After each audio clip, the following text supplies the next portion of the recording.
Good morning, my dear students of class 5, and welcome back to the English literature class. Now today we're going to start with a new poem. Okay, and the name of the poem is The Beggar Maid, written by Alfred Lord Tennyson. Now this poem has 4 stanzas. Okay, I'm going to explain each stanza. Now, at the end of my explanation, I do hope that you understand the poem. So, let's start. Now, I'm going to read the first stanza. Her arms across her breast she laid. She was more fair than words can say. Barefooted came the beggar maid before the king, Cophetua. Okay, so the name of the king here is King Cophetua. Now let's see what the poet was trying to tell us. Now, the first line, okay, her arms across her breast she. So by looking at the picture just now, I think you can see that the girl, okay, she kept both of her arms on her chest, okay, on her breast or on her chest. She was more fair than words can say. That means she was very, very beautiful. Barefooted came the beggar maid before the king, Cophetua. So here it seems that this girl, okay, this beggar, she came to the king's court, okay, she came before the king and all his lords. Okay, and one thing we have to remember, that she did not wear any shoes or any slippers. Okay, she came barefooted, her clothes were ragged, okay, as beggars usually are. So this is what the poet was trying to explain to us in the first stanza. He tells us she kept her arms, okay, on her chest. She was very beautiful, okay. She came to the king's court barefooted with no shoes on, okay, and the name of the king that is mentioned here is King Cophetua. Now the next stanza. In robe and crown the king stepped down to meet and greet her on her way.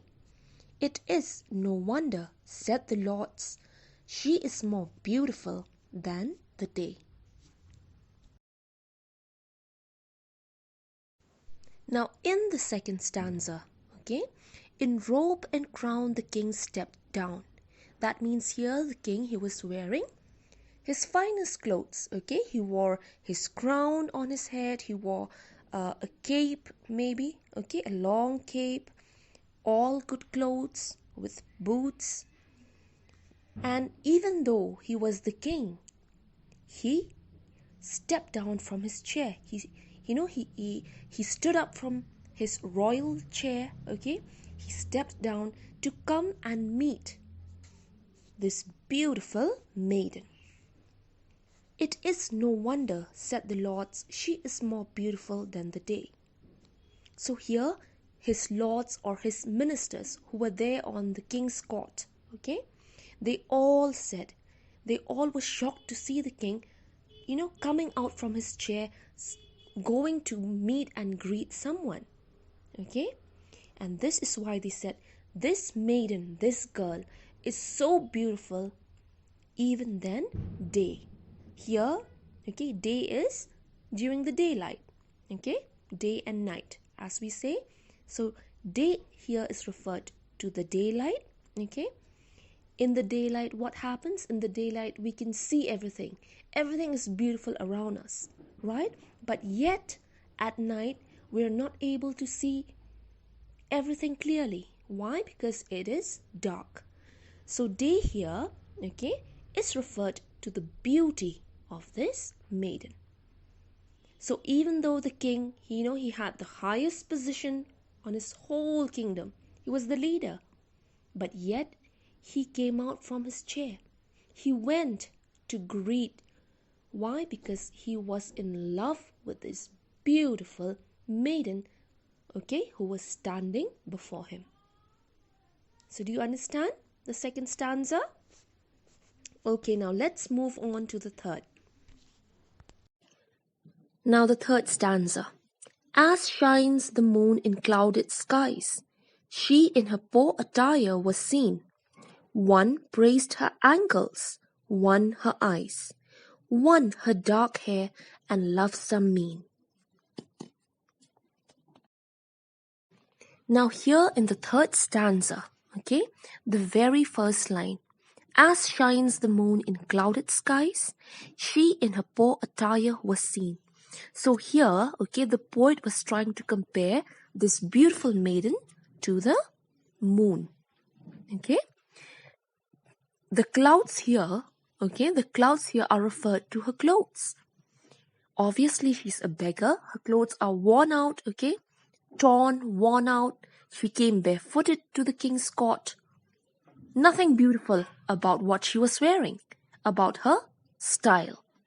But because she had such a beautiful face, the king couldn't, he didn't see the dirtiness or the torn, her clothes being torn and rugged, okay, or she came barefooted. That was not seen by him anymore. Why? Because she was so beautiful, okay, that all he saw was her beautiful face. Just in the same way, when there are clouds all over the sky, sometimes even when the moon shines, we don't really get the light completely. Okay, we don't get the full light completely on us. But because this girl was so beautiful, okay, that even though her clothes were rugged and torn, she came barefooted, yet she stole the heart of the king. Okay, he was completely in love with her. So this is what the poet was trying to refer the moon to the maiden and the clouds to what she was wearing. One praised her ankles, one her eyes. Now ankle, we all know what's an ankle. It's the lowest part of our whole entire body, right? And the eyes are on the top part of our body. So here, okay, in the third line of the third stanza, the lords and the other ministers of the king, okay, they all started praising her. They said, look at her eyes, such beautiful eyes. Another one said, look at her ankles. They are so pretty. Okay, so from head to toe, they praised her so much. One, her dark hair and lovesome mien. Okay, now here lovesome mien, I told you lovesome means lovable or lovely. And mien here is the appearance. So some of them praised her beautiful dark hair, while some of them praised her beautiful face. Okay, so I hope you understand the third stanza. Now let's move on to the last stanza. Now we have come to the last stanza.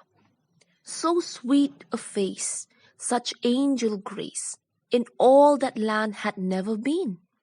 Cophetua swore a royal oath, this beggar maid shall be my queen. Okay, so we have come to the last stanza of the poem. Now let's see what does the poet here try to tell us.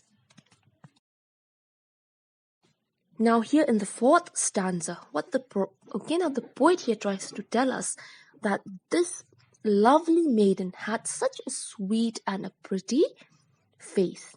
Okay, face just like an angel. When we talk about an angel, they have so much. They have such lovely face. That gentleness in them. In the same way, this is what the poet was trying to tell us.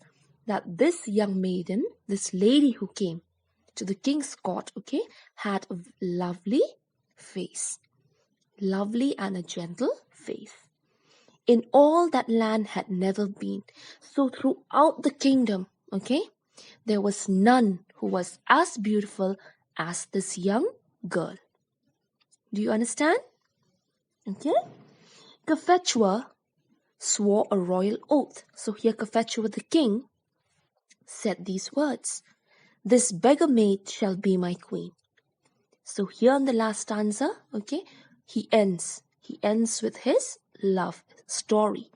He says that this beggar will be my queen.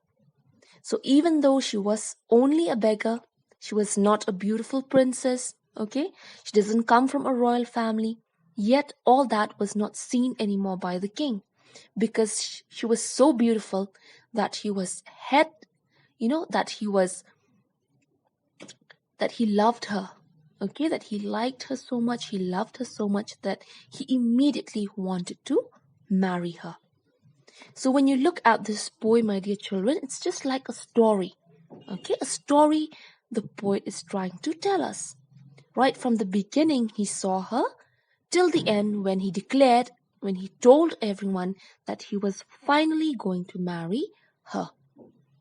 Okay, so I hope you understand, okay, the poem. In case you have any doubts, you want to ask anything, please contact me through WhatsApp. So thank you for watching this video and have a very nice day.